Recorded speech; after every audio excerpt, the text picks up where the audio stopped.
Once upon a time, in a small, peaceful village, there lived a young girl named Grace.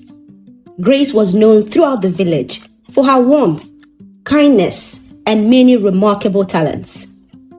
She was the shining star of the village, a bright beacon of hope and joy for everyone she met. At school, she excelled in every subject, always at the top of her class. As the leader of the youth group, she encouraged her friends and fellow villagers to work together, inspiring them with her dedication and hard work. She also led the village girls' dance group, where her graceful moves left everyone in awe.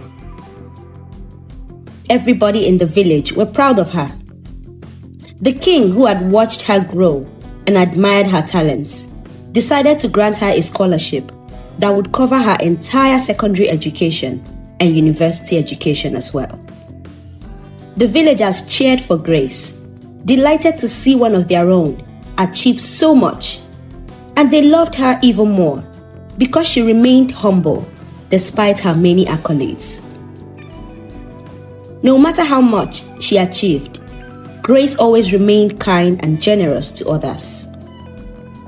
But there was one person who didn't share in the village's admiration for Grace: her stepsister, Susan. Susan is a beautiful, brilliant, and talented young girl. She was an excellent dancer and, like Grace, was quite intelligent at school. But no matter how hard she tried, she always seemed to be second to Grace. Whenever Susan danced, Grace's moves shone brighter. Whenever Susan answered a question in class, Grace's answers seemed to outshine hers. Susan could not understand why she could never be the star of the village. Her jealousy grew every day, and she began to resent her stepsister, thinking that Grace was somehow standing in the way of her own success. One day, as Susan sat alone in the backyard, her mind twisted with dark thoughts of envy, a shadow appeared before her. It was an old woman, dressed in dark robes, with sharp, piercing eyes that gleamed in the fading light. The woman was an evil witch, and she had been watching Susan from afar.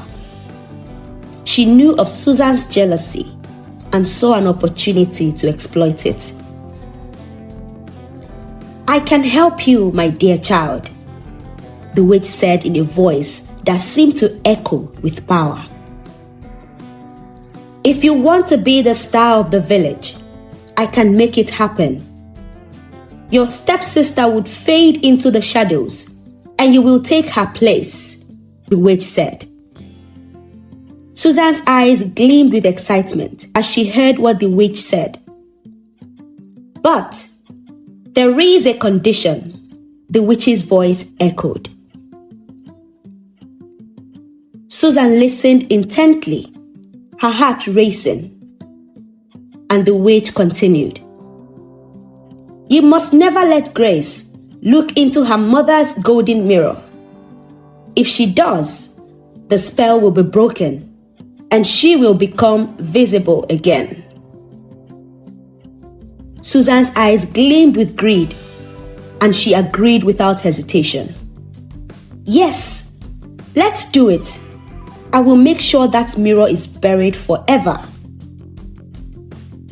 With a wave of her crooked hand, the witch cast a dark spell, and Susan watched in awe as a dark cloud covered the bright sky above.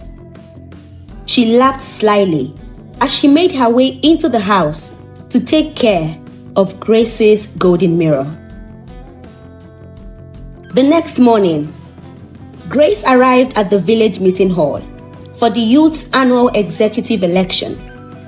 She was eager to see her friends and talk about the upcoming events and hopefully get elected again to continue being the youth leader. But when she entered, she was a bit surprised at first. No one seemed to notice her. They walked past her talking as though she wasn't there. She shouted, but her voice was ignored. She tried to touch people, but her hands passed right through them as if they were ghosts. Confused and frightened, Grace ran to the village square, hoping to find someone who could see her, or perhaps prove her wrong that she wasn't invisible. But it was the same everywhere. She was invisible, and no one seemed to care. And that was when she saw her stepsister Susan standing in front of a crowd, telling lies about her. Susan told the crowd that Grace had eloped with a wealthy merchant the night before. The villagers who had once loved Grace were shocked and saddened. They started whispering amongst themselves, their trust in Grace fading away. Grace's heart broke as she realized what was happening. She ran back home, tears streaming down her face, desperate to see her reflection in the golden mirror her mother had given her. But when she reached her room, the mirror was gone. Panicked, she ran to the village river, hoping to catch a glimpse of her reflection in the water. But all she saw was a thin, shadow-like version of herself, as though she was nothing more than a wisp of air. For weeks, Susan basked in her newfound glory. She became the new youth leader and grew arrogant and selfish. The villagers, however, began to see her true nature.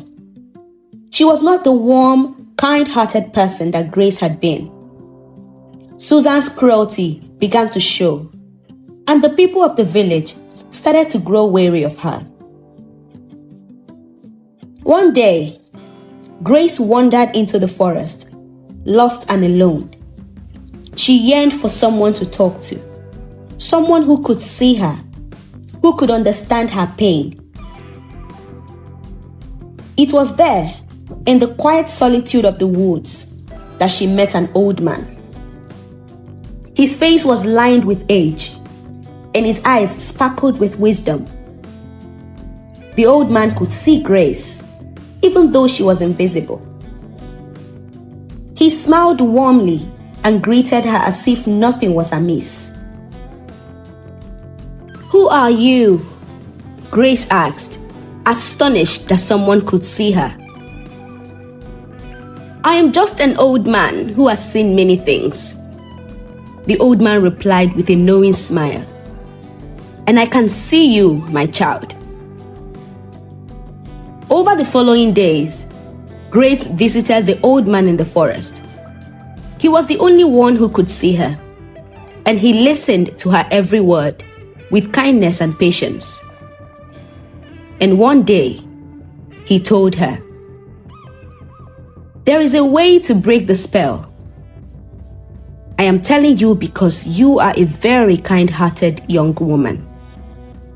But you must find your mother's golden mirror. It is the only way to reverse what has been done." Grace's heart lifted at the thought of the mirror, but she was still invisible and couldn't touch anything. How could she possibly find it? She thought to herself. Then, one night, as Grace wandered back home, she saw Susan covering a heap of grass in their backyard. Her curiosity piqued, Grace followed up on her stepsister's actions and led the old man to the spot the next day.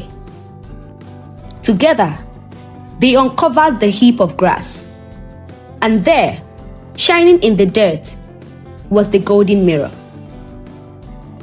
Grace's hands trembled with excitement as she gazed into the mirror, and as soon as she did, the spell was broken.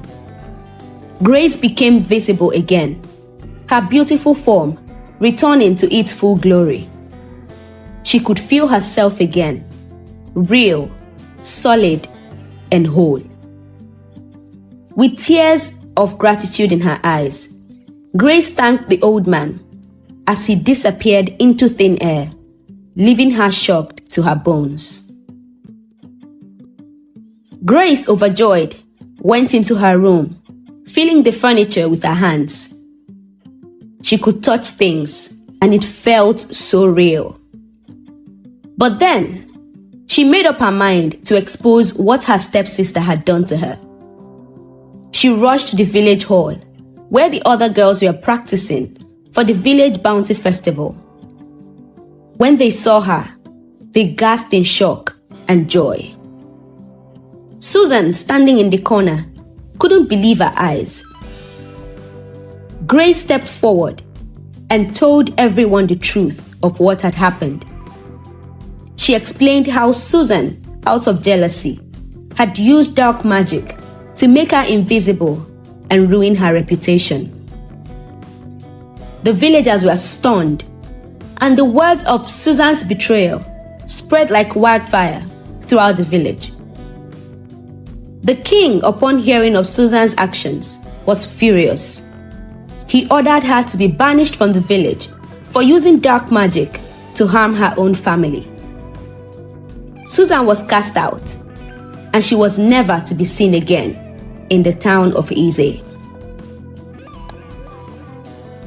Grace was reinstated to her former position as the youth leader, and she continued to lead with grace, kindness, and wisdom. The villagers embraced her once more, and she became even more beloved than before. Grace remained grateful to the old man in the forest, whose wisdom and kindness had helped her regain what she had lost. And so, she lived a life full of joy and success, with her heart always open to those in need. And every time she looked into her mother's golden mirror, Grace was reminded that no matter what happens, no one can prevent the sun from shining. This is the end of my story.